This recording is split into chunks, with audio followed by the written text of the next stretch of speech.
jangan biarkan kecurangan pemilu yang akhir ini terlihat sudah mulai akan terjadi lagi. Ya dilaporkan aja misalnya ke Bawaslu atau apa misalnya ke kecurangan atau apapun itulah ya. Kalau ada yang nekling, tolong disorakin. Kalau ada yang main curang, tolong disorakin.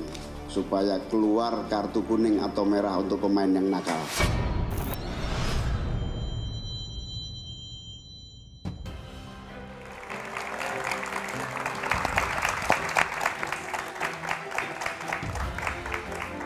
Nomor urut peserta Pilpres telah diundi. Pasangan Anies Muhaimin mendapat nomor urut 1, pasangan Prabowo Gibran mendapatkan nomor urut 2, dan pasangan Ganjar Mahfud dengan nomor urut 3. Tiga pasangan peserta Pilpres ini bersiap kampanye yang akan dimulai 2 pekan lagi. Di sisi lain muncul dugaan kecurangan pemilu yang disuarakan Ketua Umum PDI Perjuangan Megawati Soekarno Putri. Cawapres Mahfud MD yang masih menjabat Menko Polhukam juga mengakui telah mendapatkan laporan dugaan kecurangan pemilu. Mengapa dugaan kecurangan pemilu masih disuarakan jelang pengundian nomor urut peserta Pilpres? Apa yang bisa menjadi indikasi bahwa pemilu dicurangi? Inilah Satu Meja The Forum, nomor urut diundi, pemilu bersih dinanti.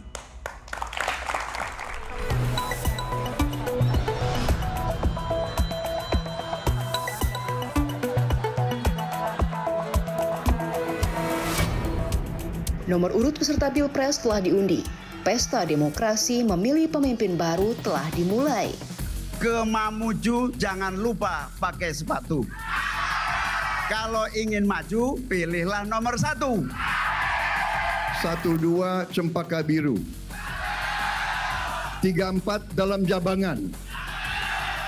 Kalau mendapat kawan baru, kawan lama dilupa jangan. Tapi beberapa hari ini kita sedang disuguhkan untuk menonton drakor yang sangat menarik. Drama-drama itulah yang sebenarnya tidak perlu terjadi. Harapan pemilu bersih memang dinanti. Terlebih muncul dugaan kecurangan telah terjadi jelang pesta demokrasi. Apa yang terjadi di Mahkamah Konstitusi akhir-akhir ini telah menyadarkan kita semua bahwa berbagai manipulasi hukum kembali terjadi. Itu semua akibat praktek kekuasaan yang telah mengabaikan kebenaran hakiki politik atas dasar nurani. Rakyat jangan diintimidasi seperti dulu lagi. Jangan biarkan kecurangan pemilu yang akhir ini terlihat sudah mulai akan terjadi lagi. Kegelisahan dugaan kecurangan pemilu yang disampaikan Megawati mendapat tafsir makna yang berbeda. Bahwa ada kekhawatiran, ya, pesan dari Bu Mega kemarin, saya kira itu bagus-bagus saja, ya, bagus sekali malah saya katakan bahwa mengingatkan kita semua. Dan setiap mau jelang pemilu pasti ada saja yang bicara seperti itu. Apa yang disampaikan oleh Bu Mega, ya, saya kira ini early warning buat kita sebagai sosok Presiden Republik Indonesia sebelumnya menyampaikan seperti itu, berarti ada sesuatu. Jadi makin memanas, makin meruncing, tetapi ketika itu disampaikan oleh Ibu Mega, kita baca bahwa memang ini semacam penegasan bahwa Ibu Mega dengan Pak Jokowi punya rute yang berbeda menuju 2024. Usai nomor urut diundi, para peserta Pilpres bersiap menghadapi kampanye yang dimulai 2 pekan lagi. Selain visi dan misi, adu gagasan peserta Pilpres pasti dinanti. Pelaksanaan pemilu patut diawasi agar pemenang kontestasi menjadi pemimpin yang menang murni dan tidak ada pihak yang merasa dicurangi.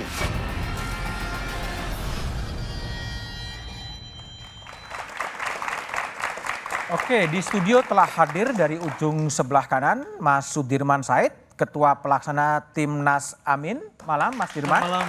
Kemudian ada Mas Habibur Rahman, Wakil Ketua TKN Prabowo Gibran. Assalamualaikum. Kemudian di sebelah kanan saya ada Bang Todung Mulya Lubis, Deputi Hukum Tim Pemenangan Nasional Ganjar Mahfud. Malam. Di sebelah kiri saya ada Mbak Titi Anggraini, anggota Dewan Pembina Perludem. Malam Mbak Titi. Malam Mas. Dan di ujung sebelah kiri ada Mas Lukman Hakim Saifuddin, tokoh masyarakat. Selamat malam. Malam, sebelum saya mulai diskusi, kita coba dengar terlebih dahulu apa yang dikatakan Capres soal pemilu 2020 dan potensi kecurangan. Kalau ada pemain yang bersifat curang, tolong diteriaki supaya tidak curang. Kalau ada wasit merangkap pemain, kita foto dan kita sebarluaskan. Kalau melaksanakan pemilu yang curang, mengkhianati bangsa dan rakyat Indonesia. Saudara sekalian, diam itu bukanlah pilihan. Dan bicara, ungkapkan, dan laporkan praktek-praktek tidak baik yang akan mencederai demokrasi. Oke, Bang Todung. Ya. Mas Ganjar tadi mengatakan diam bukan pilihan karena ini mencederai demokrasi. Berkaitan dengan konteks kecurangan, apa sih yang dimaksud? Saya setuju dengan ucapan tersebut. Sebab kalau kita bicara mengenai pemilu, kita tidak hanya bicara mengenai hasil akhir. Kita bicara mengenai proses. Nah, proses itu mesti punya integritas. Tidak boleh proses itu ditelikung ya, atau dikhianati. Nah, dalam konteks ini kita bicara mengenai beberapa tahapan. Pilpres ya, pemilihan, kemudian pemilihan itu sendiri D-Day, waktu pemilihan, dan pasca pemilihan. Nah, di sini banyak sekali potensi-potensi kecurangan yang terjadi. Nah, kita membaca di media, Mas Budiman ya, 2 wakil menteri membuat statement yang sebetulnya menurut saya sudah offside gitu. 2 wakil menteri buat statement? Ya, waktu itu kan ada berita di media, wakil menteri desa ya, dan kemudian juga wakil menteri ATR. Oke. Ya. Nah, menurut saya tidak boleh menteri kampanye untuk partai ya, atau untuk calon-calon yang lain. Oke. Nah, menurut saya ini 2 hal yang sangat kasat mata sudah diberitakan di media. Nah, pada sisi lain kita juga melihat ada pencopotan baliho-baliho di beberapa tempat. Oke. Dan buat saya ini kasat mata telanjang. Potensi kecurangan itu akan kita lihat di mana-mana karena laporan akan masuk terus. Kita sudah mendapat laporan cukup banyak. Nah, Presiden sudah memberikan gesture yang baik waktu mengundang Capres Ganjar, Capres Anies Baswedan, dan Capres Prabowo Subianto makan siang bersama dan mengatakan bahwa tidak boleh ada intervensi. Netralitas itu mesti dijaga. Nah, menurut tapi saya ada poin juga Bang Todung bahwa Mas Ganjar mengatakan ada intimidasi terhadap kepala daerah. Itu sebenarnya gimana ceritanya? ya ini juga cerita yang banyak kita baca dan kita dengar dari berbagai pihak ya. Kepala daerah ini kan artinya ada gubernur, ada bupati, ada wali kota. Dan tentu itu tidak akan pernah diakuin ya. Tapi cerita yang muncul. Tapi bentuknya gimana sih Bang? Ya mungkin penekanan ya. Mungkin penekanan, mungkin juga ada sedikit berbau ancaman ya. Tapi saya tidak ingin menyimpulkan ya. Tapi intimidasi itu dirasakan ya dalam berbagai bentuk ya. Dan inilah yang akan mencederai demokrasi itu. Mencederai demokrasi. Oke, baik. Bang Habib, ini ada kekhawatiran ASN, TNI, Polri juga akan bekerja all out dan netralitas dari presiden agak susah karena memang Mas Gibran menjadi calon wakil presidennya Prabowo Subianto. Dan orang khawatir, apakah berlebihan kekhawatiran publik itu? Ya, jadi di sisi kami pun menerima pengaduan ya soal indikasi pelanggaran yang merugikan kami. Yang paling banyak sekarang ini yang viral adalah soal fakta integritas. Sorong ya, yang sampai saat ini bahkan tidak dibantah secara tegas, secara faktual ya. Pak Menko Polhukam sekaligus Pak Cawapres menyatakan bukan dibantah substansinya, dibantah bahwa itu tanggal sekian Pak Ganjar belum menjadi capres definitif. Walaupun kita tahu Pak Ganjar dideklarasikan April ya, jadi jauh sebelum Agustus. Jadi masuk akal kalau toh memang itu dibuat, masuk akal juga karena sudah dideklarasikan. Lalu ada juga pencopotan baliho di dapil saya, ya, di Bogor. Jakarta Timur. Jakarta Timur. Banyak sekali baliho Pak Prabowo dicopot. Ya.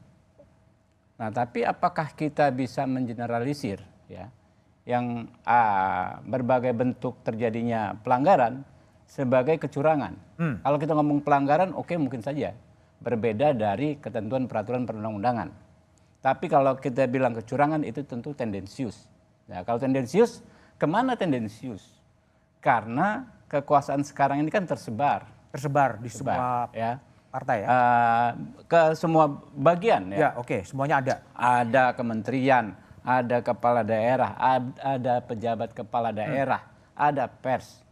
Pers juga punya kekuasaan kan, dalam konteks substansi ya. Ya. Nah artinya apa? Banyak fakta-fakta tersebut, bagaimana cara kita menilainya. Ya paling benar adalah dengan cara hukum. Hari ini tadi kami Komisi 3 DPR RI rapat dengan Kapolri diwakili oleh Pak Kabar Harkam sebagai Kepala Satgas Operasi Khusus menangani pemilu, Pak Fadil Imran. Berbagai macam tudingan dan lain sebagainya, ketidaknetralan Polri, tapi tidak ada satupun bukti. Ya kan? Sehingga pada akhirnya setelah kita diskusi dipaparkan dengan detail gamblang oleh Pak Fadil Imran ya, perangkat yang dibuat oleh Polri untuk mengantisipasi berbagai persoalan yang kita khawatirkan ya. Ternyata ada semua kok. Ya, pada akhirnya kami semua justru mengapresiasi kesiapan Polri ya, dengan perangkatnya tersebut. Jadi intinya apa? Kita kembalikan ke hukum. Kita ada Polri, kita ada Bawaslu, ada DKPP, ada MK, semua perangkatnya ada. Oke, baik. Ya, disitulah kita. Saya ke Bang Todung dulu. Tadi kan disebut oleh Habib soal fakta integritas yang ada di PJ Bupati Sorong ya. Mungkin juga kita lihat ditampilkan seperti apa sih seperti yang terjadi di media sosial dan juga beredar. Ini adalah fakta integritas Bupati Sorong yang kemudian ini dikena OTT oleh KPK. Bang Todung, ini duduk soalnya ini betul atau enggak sih sebetulnya? Ya, saya sih kalau sudah ada fakta integritas seharusnya kan memang tidak boleh ya ada pelanggaran sama sekali, tidak ada boleh ada kecurangan sama sekali ya. Nah, menurut saya sih hal ini masih dalam proses hukum. Oh, biarkan proses hukum saja? Biarkan proses hukum jalan ya, dan menurut saya kita lihat aja hasilnya. Dan saya kira sih komitmen untuk tunduk pada fakta integritas itu harus dihormati. Baik, Mas Dirman, kalau lihat tim Amin, banyak orang khawatir soal kecurangan-kecurangan pemilu dan lain sebagainya. Apakah ini kekhawatiran publik ini overthinking gitu, berlebihan atau memang based on pada realitas kenyataan sebetulnya? Makasih Mas Budiman. Jadi pertama ingin saya menyampaikan rasa syukur karena pasangan Amin atau Anies itu adalah pihak yang sejak dulu bahkan mendaftar pun diragukan gitu ya. Dan alhamdulillah kita mendaftar, partainya cukup, dapat pasangan. Nomor satu lagi ya? Nomor satu lagi, jadi kita bersyukur. Mengenai kecurangan memang di mana-mana ketika kami keliling selalu concern masyarakat adalah bagaimana mengatasi kecurangan. Dan menurut saya itu ibaratnya asap gitu ya. Tidak ada asap kalau tidak ada api. Dan sebetulnya kan tadi dijelaskan oleh beberapa pembicara terdahulu, muncul di mana-mana tanda-tanda itu bahkan pada level yang paling sophisticated. Bagaimana menggunakan hukum sebagai instrumen untuk memulai kecurangan itu sendiri. Kita tidak perlu baca detail, tapi diskusikan detail, tapi itu di mana-mana dijadikan bahan diskusi.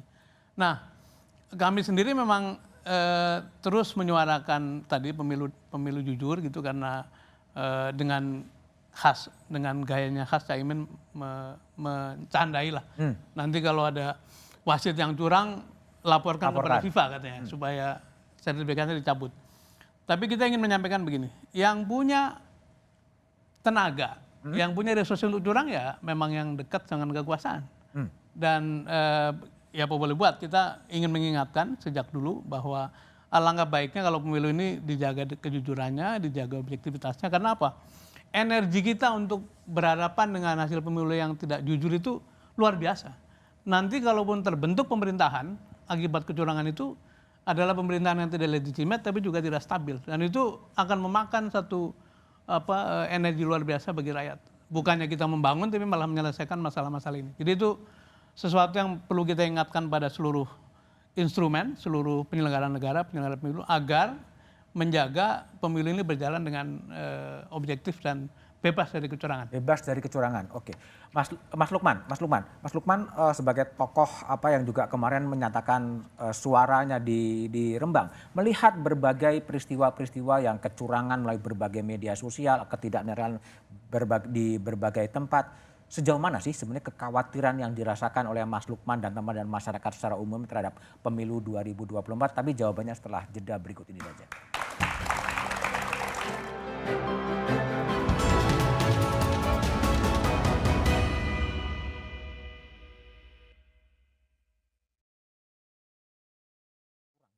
Soal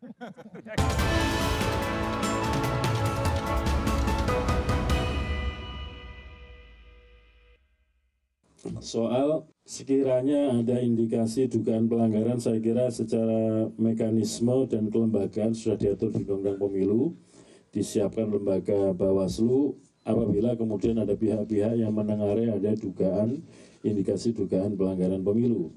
Laporannya dan segala macam mekanismenya diatur dan juga yang menangani adalah teman-teman di Bawaslu.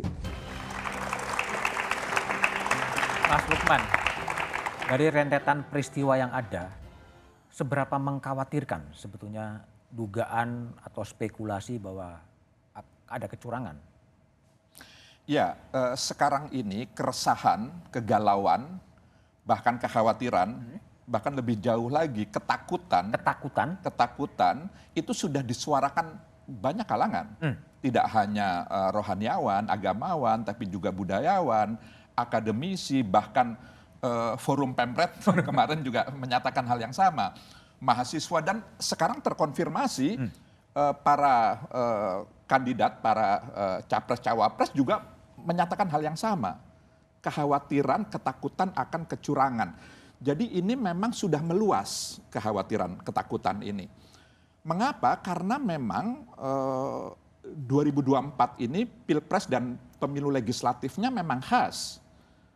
Karena memang khususnya yang terkait dengan Pilpres itu Bapak Presiden sebagai kepala pemerintahan yang juga sekaligus kepala negara yang membawahi semua lembaga negara itu terlibat dalam kandidasi ini. Begitu. Dengan putranya? Putranya tentu.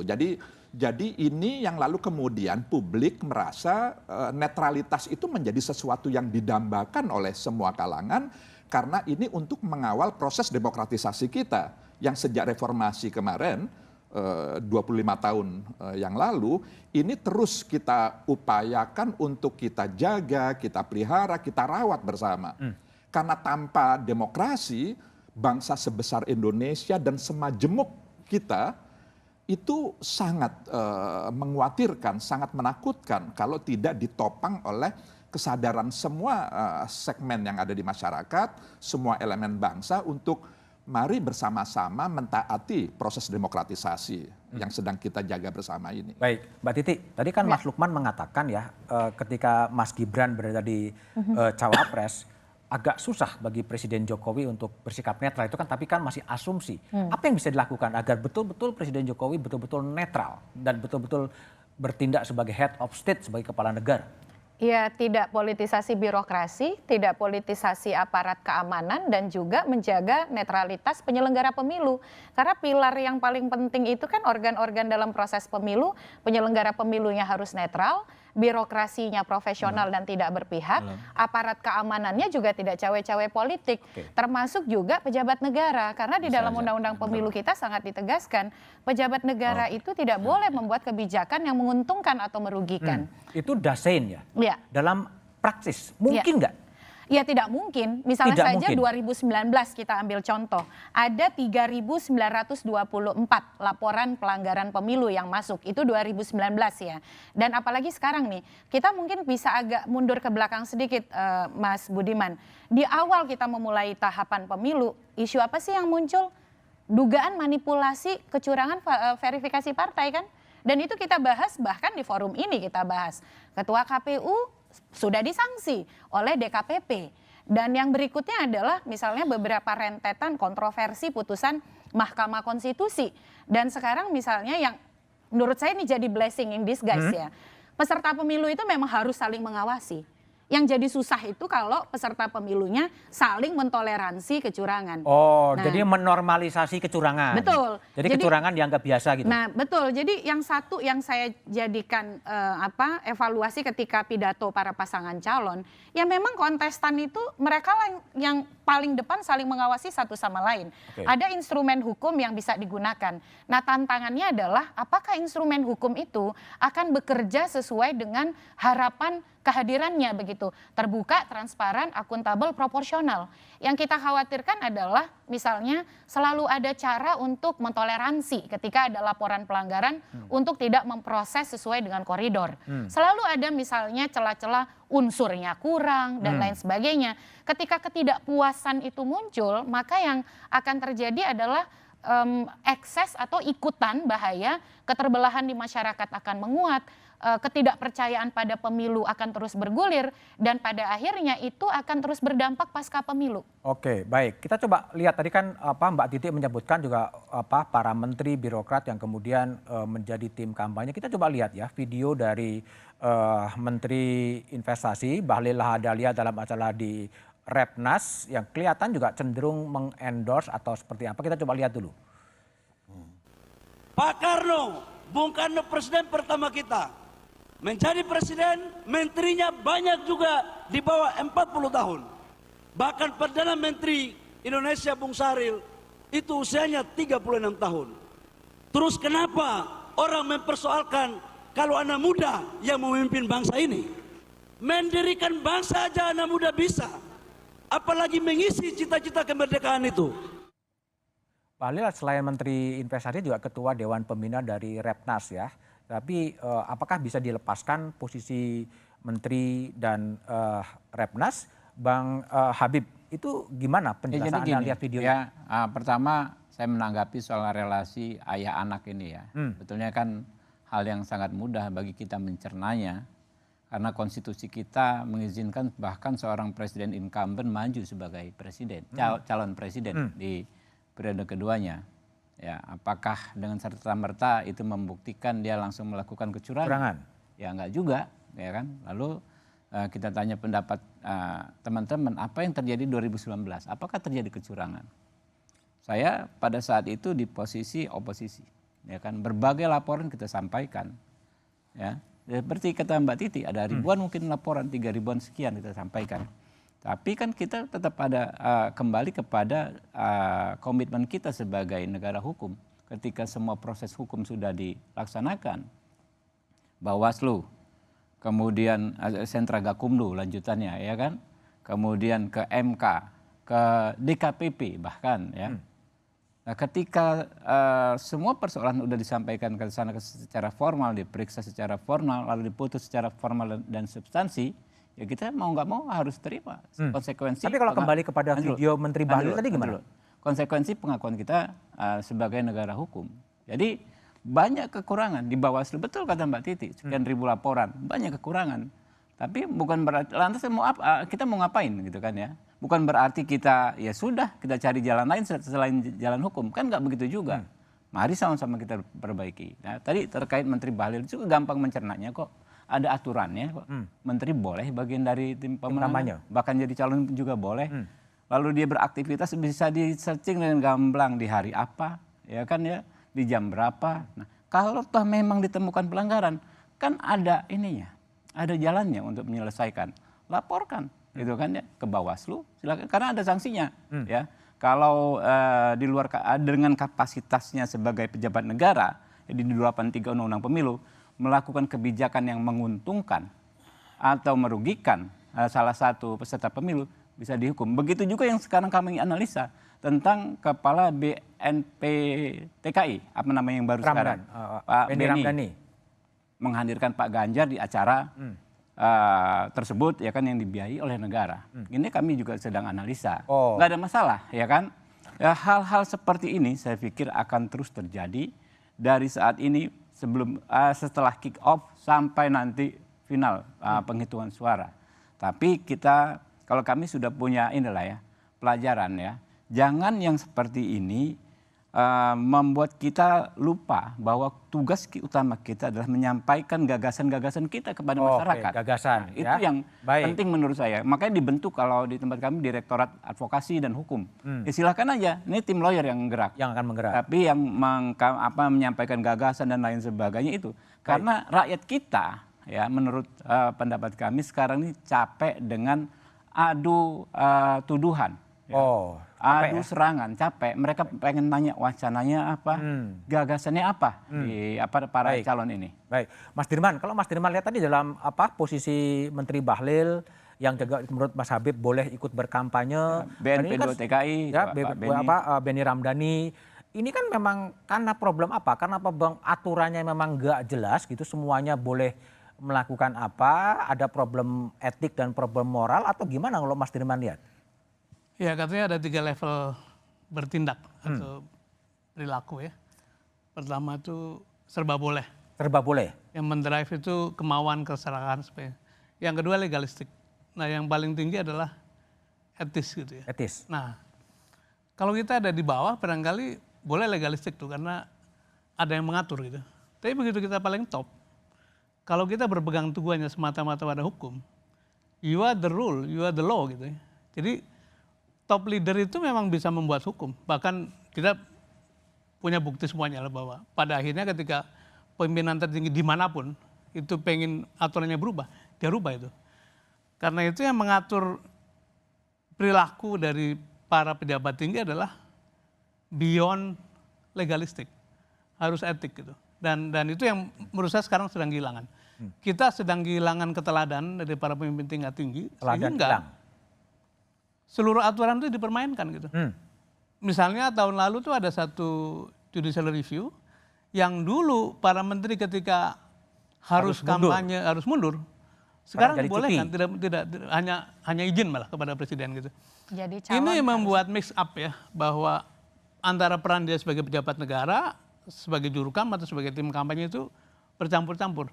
Dan memang jadi sulit dibedakan karena tadi Pak Habibur Rahman mengatakan seorang menteri bergerak kemana-mana pasti diongkosi oleh negara. Nah apakah negara itu memang punya kepatutan ketika harus membiayai satu kontestan kampanye. Ini yang barangkali perlu menjadi renungan kita bersama bahwa kalau kita masuk pada ketinggian posisi, maka tidak cukup berpikir legalistik.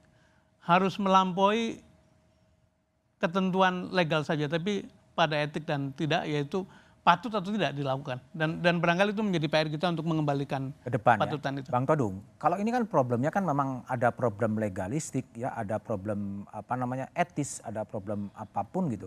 Ini kalau capres-capres, cawapres ya, menteri-menteri kemudian berkampanye gitu kan pasti akan potensi menyalahgunakan jabatannya ada ya. Meskipun belum tentu juga ada gitu. Nah ini kan apakah memang tidak sebaik ini ada tadi yang Mas Dirman katakan gitu loh. Ya udah diatur saja, memang mundur saja dari posisi siapapun itu agar kontestasi itu bisa menjadi lebih clear. Tapi jawabannya setelah jeda berikut ini saja.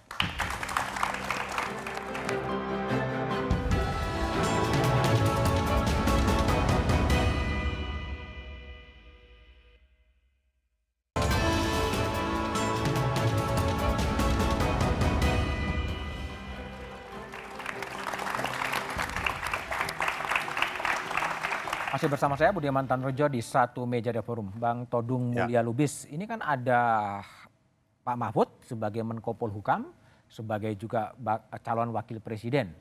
Apakah tidak sebaiknya untuk menghindari dugaan penyalahgunaan posisi sebaiknya mundur saja sebagai Menko Polhukam? Ya, Mahfud sudah mengajukan permohonan cuti pada waktu itu. Ya, pertanyaan saya bukan cuti, mundur. Ya saya sih setuju untuk mundur, tapi yang diajukan oleh Mahfud itu kan cuti. Oke. Ya. Nah, menurut saya sebagai kandidat, dia tidak ada masalah untuk bisa melakukan kampanye sebetulnya sebagai kandidat ya. Tapi kalau tadi dibandingkan dengan saudara Bahlil, ya, yang membuat pernyataan-pernyataan yang sangat tendensius seperti itu, menurut saya dia bukan kandidat dan dia tidak boleh sebagai menteri. Ya. Tidak boleh, yang melarang siapa? Nah itu etika. Oh etika. Kita bicara mengenai etika di sini. Kalau pejabat negara tingkat menteri, dia kan bukan menteri satu partai politik. Bukan menteri satu golongan. Dia menteri untuk semuanya. Menurut saya etika politik berlaku di sini. Dia tidak boleh tendensius seperti itu. Ya. Jadi menurut saya kita ya, sebagai bangsa yang sudah memulai demokrasi tahun 1998, saya ingat pemilu tahun 1999. Kita sudah menyuarakan ini soal etika. Ya, elektoral ini. Tapi kan etika ini yang seharusnya lebih kuat, lebih dipatuhi, ini semakin lama semakin tidak dipatuhi. Makin banyak keluhan-keluhan, makin banyak pengaduan-pengaduan mengenai pelanggaran etika. Baik. Bung Bahlil, kalau tadi pertanyaan sama terhadap Bang Todung terhadap Pak Mahfud, apakah juga kemudian Pak Prabowo dan Mas Gibran sebagai wali kota Solo tidak sebaiknya mundur saja dari posisinya daripada ada dugaan memanfaatkan jabatan untuk kepentingan kampanye? Ya, menurut kami kalau ada indikasi penggunaan masa jabatan untuk kepentingan elektoral ya tinggal dibuktikan saja. Itu ada perangkatnya. Ya. Sementara hukum kita ya, yang terbit juga dengan mempertimbangkan faktor-faktor etika itu memungkinkan seorang menteri maju sebagai kontestasi. Nah soal ini, soal etis nggak etis misalnya. Saya ingin membandingkan juga dengan pernyataan terbaru Pak Mahfud terkait tadi fakta integritas.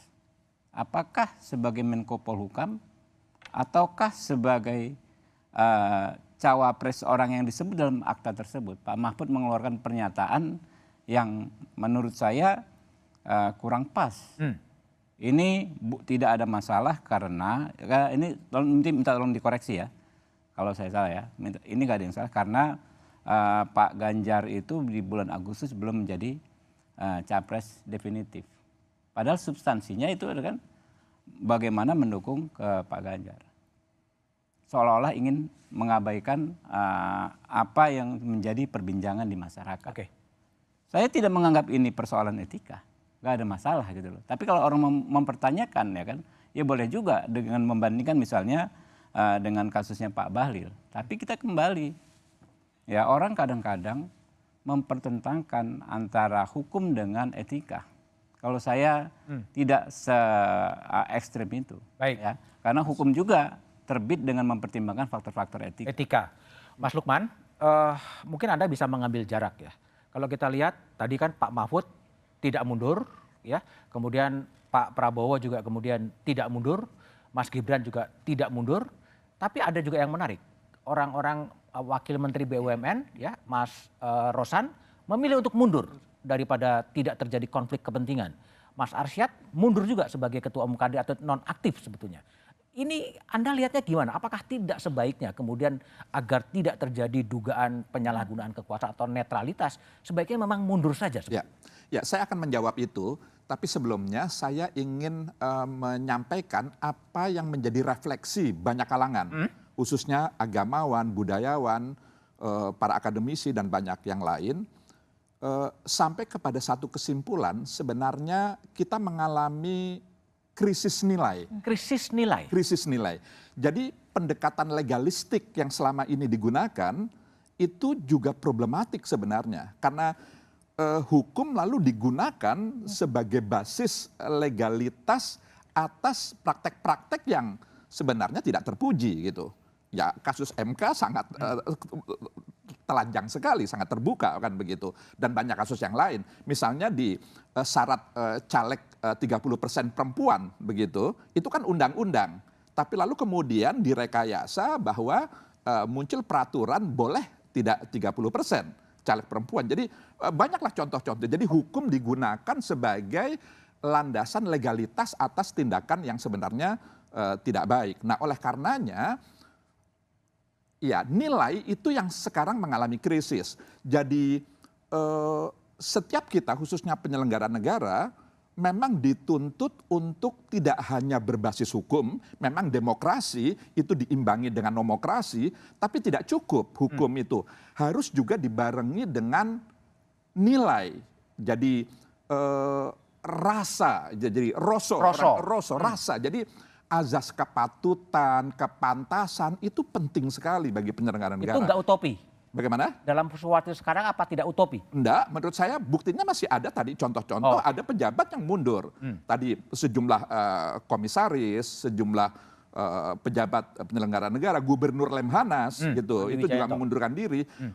Itu baik sekali gitu. Itu masyarakat lalu kemudian bisa menilai memang terkait dengan kepatutan kepantasan itu menjadi problematik ketika sebuah penyelenggara negara, seseorang penyelenggara negara maksud saya, apalagi menteri yang dia harus melayani semua warga negara, lalu kemudian tersegmentasi karena proses politik dia harus hanya mengurusi satu kelompok golongan tertentu saja gitu. Jadi memang itu kepekaan menurut saya. Ya, baik Mbak Titi. Ya. Ini kalau tadi posisi capres-capres yang menteri tidak mau mundur ya, terus gimana mencegah kemudian tidak terjadinya penyalahgunaan posisi dia sebagai menteri dan cuti hanya pada masa kampanye dan lain sebagainya? Iya, ini berat ya, karena kalau pembelajaran dari pemilu sejak 2004 itu sudah jadi isu. Makanya kemudian sebelum ada putusan MK, menteri yang ingin maju sebagai calon di Pilpres itu harus mundurkan diri. Tapi kan diubah. Oleh MK ya? Oleh MK, putusan 68 2022. Dan ketentuan cuti itu diberlakukan menteri yang cuti kampanye itu hanya boleh 1 hari selama 1 minggu, Sabtu Minggu dia boleh tidak ambil cuti. Yang kami temui sejak pemantauan beberapa pemilu lalu, pemanfaatan itu dilakukan dengan menyiasati. Misalnya, datang dinas hari Jumat, lalu melakukan aktivitas Sabtu Minggu, pulang Senin. Tapi kan itu dibiayai negara dalam proses aktivitas itu. Dan saya kira dalam situasi hari ini, sulit untuk mengatakan bahwa tidak akan ada penyimpangan. Karena sebelum saja itu sudah terjadi begitu. Dan jadi, MK lagi ya? Ya betul. Jadi tuntutan moral kita ya mestinya mengundurkan diri. Apalagi ini kan periode terakhir Jokowi. Mestinya program-program prioritas nasional, komitmen pembangunan yang belum dituntaskan maksimal oleh menteri-menterinya. Belum lagi kalau kita bicara menteri-menteri yang ketua umum. Dan ya sudah jadi rahasia umum bagaimana menteri-menteri yang ketua umum itu juga punya kepentingan praktis, kepentingan politik di balik keberadaan mereka. Kita mendapati data sejumlah menteri kena OTT KPK dan ada relasinya dengan kepentingan praktis, politik praktis. Jadi itu yang saya kira ini mixed feeling ya, kita campur aduk rasanya menghadapi pemilu 2024 ini. Dan kalau belajar dari data pemilu 2019, pilkada 2018, pemilu 2019, dan terakhir pilkada 2020, netralitas ASN itu salah satu pelanggaran yang paling tinggi. Dan bahkan dari kasus pemidanaan misalnya di 2019,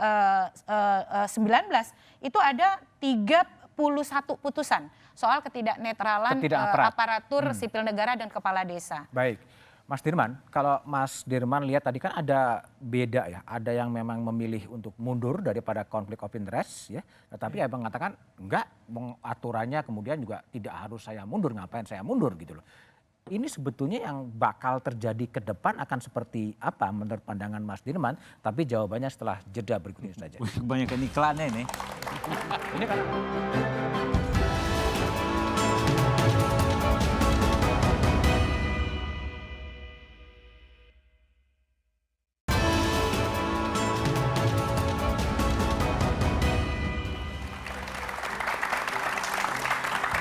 masih bersama saya Budiman Tanrujo di satu meja dapur Mas Sudirman Said. Mas, ada yang memilih mundur, ada yang memilih bertahan karena legal tidak mengatur.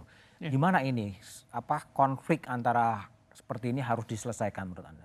Ya, saya pernah berhitung kira-kira ada 24 menteri yang akan terganggu pekerjaannya karena apakah dia jadi capres, apakah dia cawapres, apakah jadi curkam. Atau menjadi kampanye untuk diri sendiri karena mereka DPR. Jadi memang bisa dibayangkan dalam tahun ini menuju ke Oktober 2024 pasti tidak efektif dan itu sebenarnya terjadi pada 5 tahunan. Cuman sekarang ini paling masif ya. Kemudian yang kedua juga sebenarnya yang saya cemas adalah keteladanan. Karena di antara tugas pemimpin itu bukan hanya mendeliver pekerjaan, tapi juga menjadi teladan bagi seluruh bangsa gitu. Nah kalau para top leader itu terus-menerus menunjukkan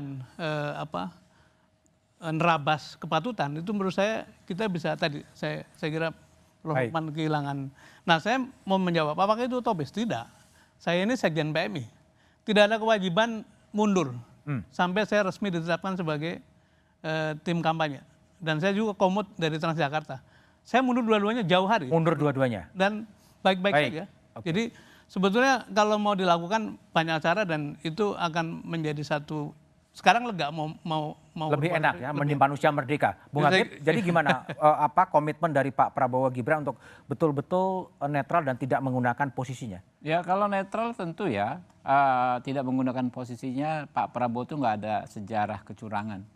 Mulai 2009 2012 ketika mencalonkan Pak Jokowi, 2014, 2019 yang ada disebut orang dicurangi. Ya, itu satu komitmen moral. Tapi kalau soal kepantasan itu kan akan menjadi sangat subjektif. Mohon maaf, Mbak Ida Fauziah menteri bukan Pak ya? Menteri. Ida Fauziah, sorry ya, menteri. Ya kan dari PKB yang mendukung Amin. Standar etika, standar kepantasan Mbak Ida Fauziah dengan yang dipegang oleh senior saya Pak Sudirman Said, apakah sama gitu kan? Belum tentu. Saya di sini juga ingin bisa memahami, mungkin yang dipahami oleh Mbak Ida Fauziah bahwa memang dia diberikan amanah, ya, kepercayaan, dia harus menjalankan tugasnya. Tetapi kan yang paling menggelitik pertanyaan saya, konstitusi kita kan kembali lagi mengatur presiden boleh maju kok, orang yang paling powerful, paling pegang kekuasaan, ya, boleh maju kembali sebagai presiden incumbent kok, gitu loh. Nah inilah salah satu yang menjadi pertimbangan kalau saya sempat baca, ya, putusan Mahkamah Konstitusi yang membolehkan menteri maju banyak. Jadi boleh. Putusan itu jangan dianggap sebagai sesuatu yang hasil secara pragmatis. Baik. Seburuk apapun putusan Mahkamah Konstitusi harus ada pertimbangannya, bukan pertimbangan, ada pertimbangannya. Ya. Perkara kita setuju atau tidak lah, itu yang ada. Baik, Bang Todung. Jadi gimana? Jadi posisi seperti sekarang agar Pak Mahfud sebagai Menko Polhukam, sebagai Ketua Umum Kompolnas gitu, dalam posisi seperti sekarang gimana? Yang pasti kan sebagai Menko Polhukam dia sudah mengajukan permohonan cuti. Iya, cukup cuti menurut Anda? Ya tentu tidak cukup. Kalau saya pribadi ya, saya ingin melihat ya apa yang dilakukan oleh Bung Sudirman Said itu sebagai satu teladan. Tapi kan rule-nya masih memungkinkan itu. Nah, karena aturannya masih memungkinkan itu, dia masih bisa melakukan ya menjadi cawapres dan melakukan kampanye ya, untuk kepentingan dia dan kepentingan partainya, dan untuk kepentingan rakyat Indonesia. Nah, persoalannya adalah pengawasan. Pengawasan ini kata kunci gitu. Bawaslu ya, KPU dan semua lembaga-lembaga penyelenggara pemilu itu betul-betul mesti efektif. Nah, kita tidak punya pemantau yang sangat masif seperti tahun 1999 ketika kita punya Anvel. Waktu saya memimpin Anvel dulu kita punya 100.000 lebih pemantau. Nah, kita juga tidak bisa mengharapkan pemantau dari luar negeri untuk datang sekarang ini. Itu agak sulit mendapatkan itu. Jadi ini kata kuncinya dan menurut saya ya pengawasan ini kalau tidak efektif akan banyak kecurangan. Baik. Mbak Titi, ini nasib rakyat gimana? Kalau tadi Mas Dirman mengatakan bahwa 24 menteri akan terpecah konsentrasinya, mikir kampanye presiden, mikir dirinya sendiri, terus kita harus ngapain ya? Iya, bedanya di antara 3 pasangan calon ini walaupun mereka mengawal dan ingin memastikan tidak ada kecurangan, tapi kan tetap saja ada kepentingan elektoral di situ. Nah oleh karena itu harus ada pihak yang di tengah. Makanya saya selalu bilang dan kami mengkonsolidasi diri di antara masyarakat sipil, kita pun harus melakukan aktivisme yang sama. Jadi aktivisme hukum untuk mengawal proses, membangun sel-sel untuk saling memproteksi, untuk berani juga ikut melaporkan. Dan yang kedua adalah membangun gerakan sosial tadi. Bagaimana untuk terus bersuara di tengah misalnya kemampuan teknologi, media sosial dan lain sebagainya. Dan yang terpenting Mas Budiman adalah media. Media harus jadi bagian dari gerakan rakyat ini. Dan saya kira soal misalnya keterlibatan dunia internasional, jejaring internasional teman-teman pemantau pun selalu melihat Indonesia ini sebagai masa depan demokrasi. Masa depan demokrasi. Jadi pertaruhannya terlalu mahal kalau kemudian kita gadaikan di 2024. Baik, Mas Lukman, kalau boleh saya simpulkan, setuju nggak?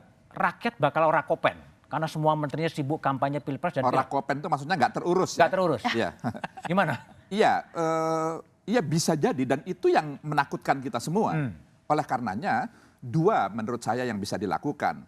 Para penyelenggara negara itu sendiri, mereka-mereka yang mendapatkan mandat amanah untuk menyelenggarakan negara ini dengan baik, itu yang terlebih dahulu harus memulai dari diri sendiri. Tadi ini kan pemilu bersih itu ya. Tadi sebenarnya bisa ada orang-orang seperti Pak Sudirman Said, ada banyak yang bisa memberikan teladan gitu. Nah, itu yang harus ditularkan. Jadi mereka harus memulai dari diri mereka sendiri. Yang kedua ya masyarakat ya harus dibangunkan untuk selalu memantau proses pemilu ini betul-betul bersih gitu. Karena yang akan mendapatkan getah nasib buruk dari semua silang sengkarut pemilu kita ini ya rakyat itu sendiri. Maka kita punya tanggung jawab bersama untuk memantau ini dengan semaksimal mungkin dengan bantuan media. Oke, baik Mas Lukman, Mbak Titi, Bang Todung, Mas Habib dan Mas Dirman terima kasih telah bergabung di satu meja The Forum. Awal kontestasi pemilu presiden 2024 diawali drama di Mahkamah Konstitusi. Pernyataan elit pemerintah dan harapan capres soal netralitas atau ketidakberpihakan aparat terhadap kontestan pemilu ditanggapi skeptis. Butuh komitmen tinggi agar netralitas benar-benar terjadi di lapangan. Kontestasi pemilu selayaknya mengedepankan moralitas dan etika dan bukan hanya semata pertarungan elektoral agar pemilu punya kredibilitas dan nama baik bangsa dipertaruhkan. Tetap saksikan Kompas TV untuk mengupdate informasi seputar pemilu hanya di Kompas TV, independen terpercaya. Sampai jumpa pekan depan, selamat malam dan terima kasih.